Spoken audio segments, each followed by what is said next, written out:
Goeiedag en baie welkom weer by ons oordenking. Het is lekker om vandag weer saam met jou te kuier. Nou, ons is besig om hierdie week te kyk na die geheime van die koninkryk. En dan spesifiek om een van die geheime van die koninkryk is dat ons moet word soos kinders.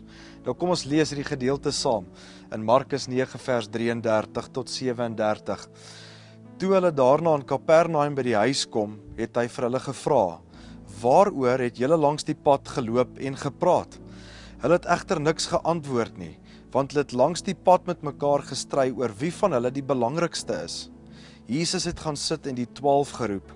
Hy sê toe vir hulle: "As iemand die eerste wil wees, moet hy die heel laaste en almal se dienaar wees."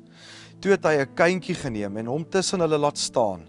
Hy het sy arm om hom gesit en vir hulle gesê: "Elkeen wat 'n kindjie so in my naam ontvang, ontvang my, en elkeen wat my ontvang, ontvang nie net vir my nie, maar ook vir hom wat my gestuur het." Nou, Jesus is saam met sy disippels en hulle raak in die stry oor wie die belangrikste is, want dit was vir hulle belangrik geweest. Hulle wou belangrik wees en Jesus kom praat met hulle oor die hele beginsel van wie is regtig die belangrikste.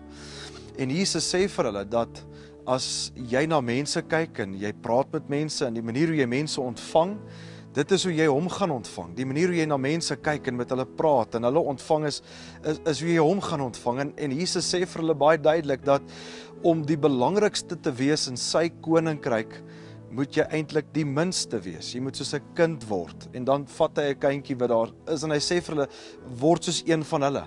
Nou, kinders in die dag van Jesus was eintlik die onbelangrikste gewees. Hulle was nie as belangrik beskou nie. En Jesus kom maak 'n punt hierso. En die vraag vandag is, hoe kan ek en jy dan die minste word? Hoe kan ons in God se koninkryk die minste wees en ander mense eerste plaas?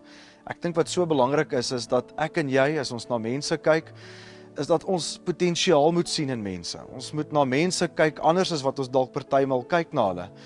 En ek dink so belangrik dat ons nie mense sal oordeel aan die buitekant nie, dat ons nie mense sal oordeel op grond van hulle ouderdom en hulle status en al die goeders nie, maar dat ons na mense sal kyk as iemand, as 'n persoon wat geskape is in die beeld en die gelykenis van God.